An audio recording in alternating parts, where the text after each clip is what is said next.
Alrighty, and here we go. We are episode 2, but this is the first interview, and we have Michael Duschen here. How are you today, Michael? I'm doing great, guys. How are you doing today? And we have Holden Roberts, our co-host. How are we doing? And we're ready to get rock and rolling here. So, our first question for you is, what is a little bit about your background here, and what made you come here to Twin Cedars? So, one of my dreams has always been to be a head football coach on the high school level.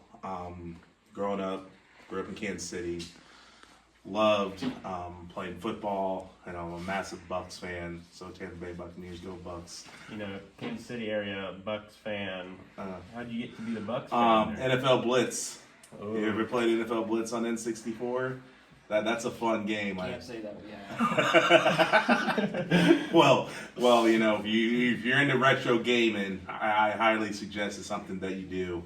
But no, Mike Allstott, you know, he went to Purdue. He's a Big Ten player, and I don't know, I just love the way he ran the football, and then I got hooked on to, you know, Derek Brooks and Warren Sapp and all of them, and so. But yeah, you know, said from the Kansas area, went to Rockhurst High School, you know, so we played football, you know, we competed for state titles every year. That was a big school then. It was, yeah, all boys, Jesuit school. You know, we always talk about being men for others, which is what we talk about our football team, you know, here at Twin Cedars. And, you know, I grew up, like I said, lived there for a while, decided I needed to change, and my dad was a Hawkeye fan.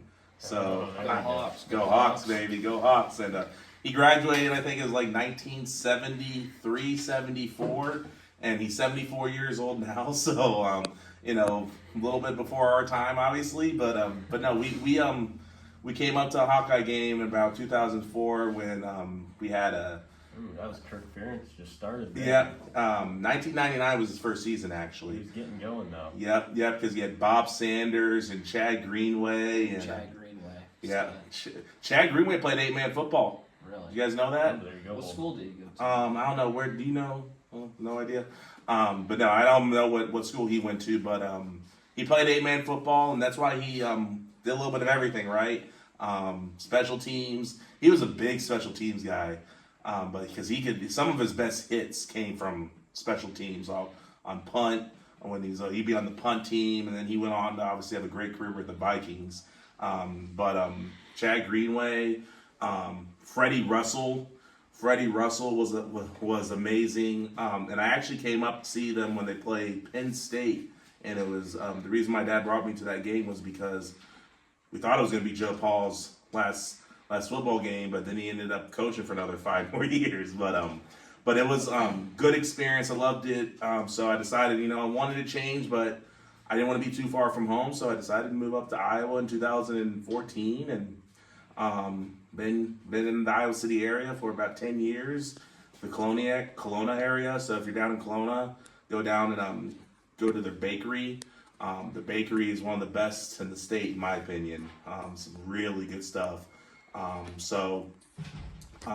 Lived there for a while, then got my coaching authorization, decided, you know what, I'm ready to, you know, get back to high school football, and I wanted to kind of branch out and see what opportunities were, and Twin Cedars was there, and you went to college? I did go to college. I went to Benedictine for a while. I threw the shot put. I was state champion in Missouri in 2006. And that's in Kansas City, your college? Yeah, no, that's in Ashton, Kansas. Ashton, Kansas. Okay. Ashton, Kansas. So if you know Graceland University, Yep. which is in Lamoni, they would play them in football and other sports. But yeah, I went there, and then I went to MCC, which is Metropolitan Community College in Kansas City. Got my associate's degree, and I'm actually now taking classes through UNI to get my sports administration degree. So yep. What do you plan on doing with that? Plan on working the schools. Still staying here? So yeah, I plan to be here for a while. You know, I'm not the kind of guy that's gonna like move 2 hours and then leave. You know, we've had that a lot in the past couple of years. So. Yeah. We've been through a couple coaches. I know that's for sure. Yes. But no, I'm here for a while. Like I plan on getting a house here eventually. and plan on being here for a little while. So I'm not going anywhere. That's what we like. That's what we're all I about love here. hearing that. I love hearing that. Yeah, I mean, this is a great school, guys. I really, really enjoy being here. I actually talk about with my fiance.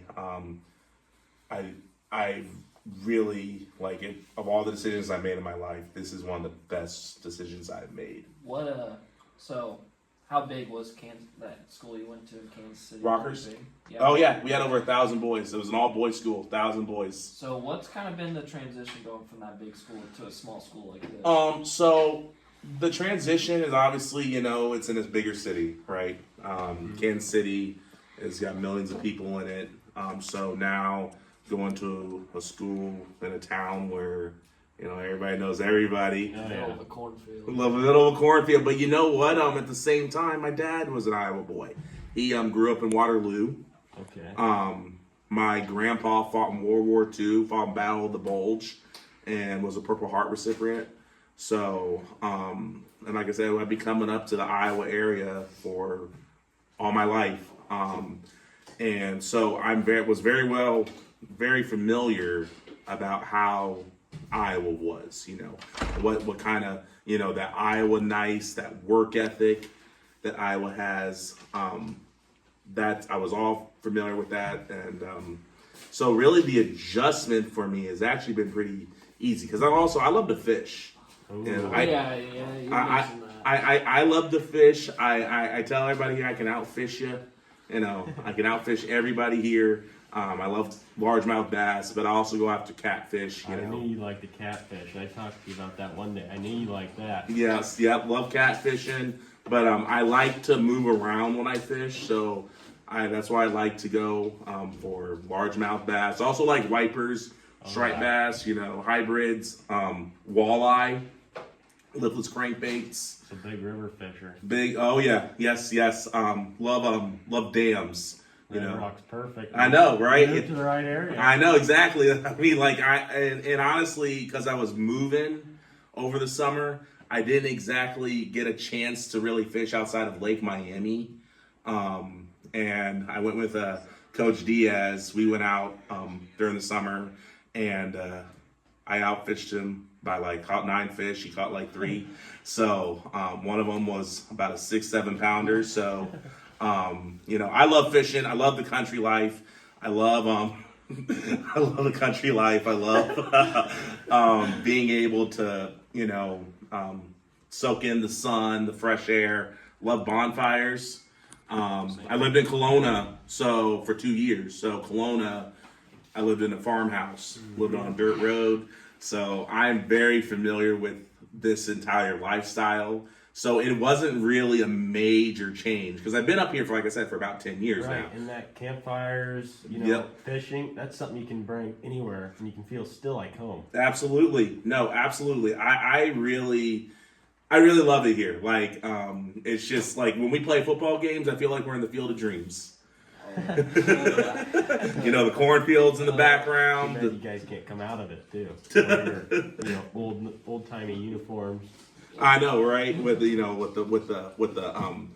Sox uniforms, with the 1919 Black Sox, Shoeless Joe, Holden Roberts. Shoeless Joe, Buck Weaver, Eddie Seacott. I'm a big baseball fan too, by the way. So I talk about baseball history as well. So kind of gonna go back into this football first year here. What was your expectations going into this football season? So I knew that it'd been a little bit of a struggle year for the past 5 years, maybe even the last 10 years. So when I came here and I was talking to Mr. Holden, we talked about what some of the expectations should be, and we talked about our victories aren't necessarily going to always show up on the scoreboard. And what he really wanted me to do was to gain the trust of the players, to, hold them accountable, to really, get them to buy in to what we're trying to do here, trying to get them buy into the culture. And I'm pretty certain you've done that already. I'm fairly certain. It seems like it that way. Yeah, we and the thing is, I didn't meet a lot of these guys until the first day of mandatory practice. I knew, Holden was around here working, with the school during the summer. Matthew Fay and Jax Mockenhot, they came to some things, but like a lot of the team I didn't really meet until that first mandatory day of practice. And when that happened, I was like, all right, guys, hey, we got a lot of work to do. Got an offense to implement, and my offense, it has some verbiage in it. No kidding. But it seemed very effective. It did, yeah. And and I think Holden here was my starting quarterback for a while, and and then he got got in a little car accident, and it happens. And it sure does. But he came back and made a selfless move and said, "Hey, let Jack start." I'm gonna tell you what, like, I'm never gonna stop talking about that story. I told the papers about that. That just was so huge for a senior to say, "Hey, let a freshman start because he's gonna be the long-term answer." I mean, I cannot tell you enough how awesome that was. And I'm, again, like, Holden's a great guy. Holden's a great teammate. Oh, yeah, we know that. Great leader. And the selflessness that takes is huge. But back to like kind of like the verbiage and everything. Yeah, like it is a little bit wordy, but at the same time, I mean, we scored a lot of points. We scored 40 points, 40 points or more in 3 games this year. And you were talking about that the other day, and you were saying how many points you scored from last year and then to this year. Yeah, about a lot bigger. Yeah, so we almost tripled the amount of points that we scored from last year. And a lot of the plays that we scored on were scheduled plays. They were plays that we drew up. And actually, sometimes it was the plays that Holden called himself. And, some of the plays that are, Gavin Clark, was like, we had this play called Gavin Special, where actually we were 4th and 9 against Stanton. And I was like, all right, guys, what do you want to do here? And Gavin's like, let's run Gavin Special. Well, Gavin in that game was unreal. I watched that game, and I tell you what, that was a crazy performance. Yeah, and he had about 5 total touchdowns. Passed one, ran them, caught him. I mean, he was just everything. And so I was like, you know what? Usually in like a toss play, I'm like 4th and 9, that might not work. But because he'd been so effective that game, I was like, you know what? Yeah, let's roll with that. And he did it, and he we have usually a crossing route and a corner route going on that. And Holden was the outside receiver on the far side, and he was running a crossing route, but then he realized, wait, that guy's going with me, so I'm going to run back to the other side of the field. And he actually pivoted and went the other way, and Gavin saw him and connected with him. It was like a 45-yard touchdown pass. Oh, I know. I watched that, and I was super nervous. I was going to throw that ball. I'm not even going to lie. It's just floating, and it's like, oh my God, he's going to catch it. There's no one around him. Yeah. And it was an absolute immaculate touchdown. Yeah, and so, but, I knew that it was going to be a challenge, a lot of the kids, they've gone through several coaches throughout, their times here. And, the only way you're going to build and become and be able to compete as a football program or in any program is if you have stability. Mm-hmm. Stability matters. So, like I said, I came here for a purpose to turn around, a football program that's struggled, not just like an 8-man football, but all football in Iowa. It's been struggle here. I think last year I was ranked like 335th out of 335 teams. So it's been a struggle, but like we moved up in our standing. Now we're ranked like 287th. It's a big step when you come from nothing. Yeah, and so it's but it's a work in progress. now it's, we got it, the guys got to get in the weight room. We've had some really good turnout in the weight room. I mean, we have at least 20 people in that weight room a day.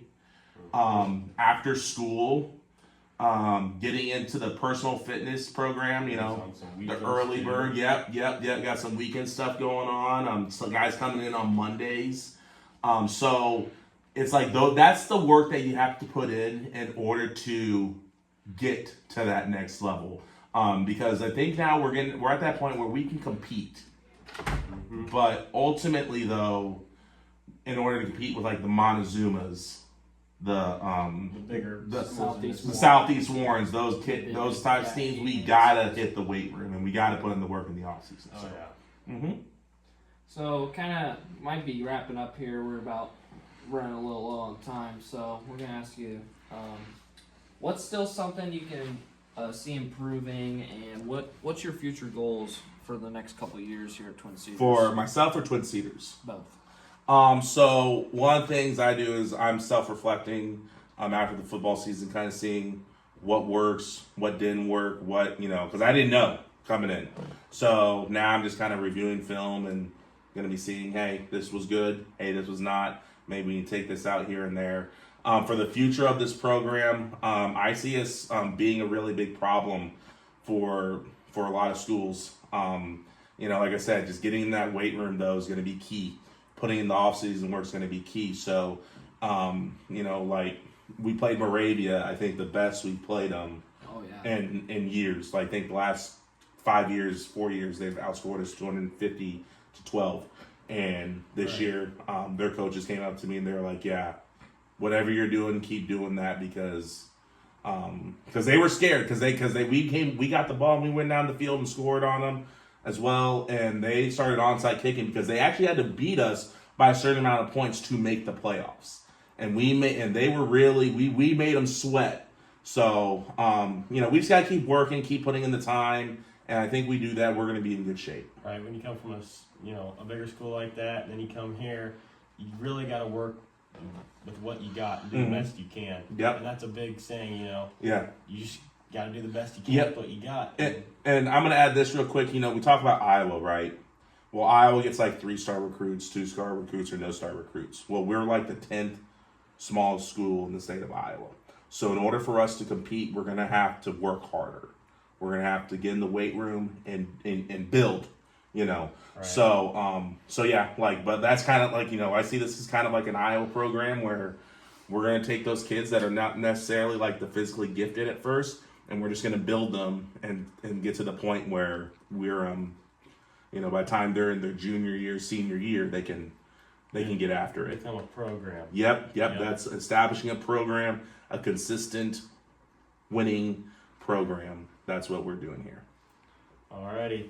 And that might conclude our episode 2 podcast here with Michael Duschen. It was a pleasure having you on here. Hey, anytime you need me, guys, I'm here. Alrighty. And co-host Holden Roberts, any last words you'd like to say? I just got to say, pleasure playing with you this year for football, and I loved having you here on the podcast for our first guest. Yes.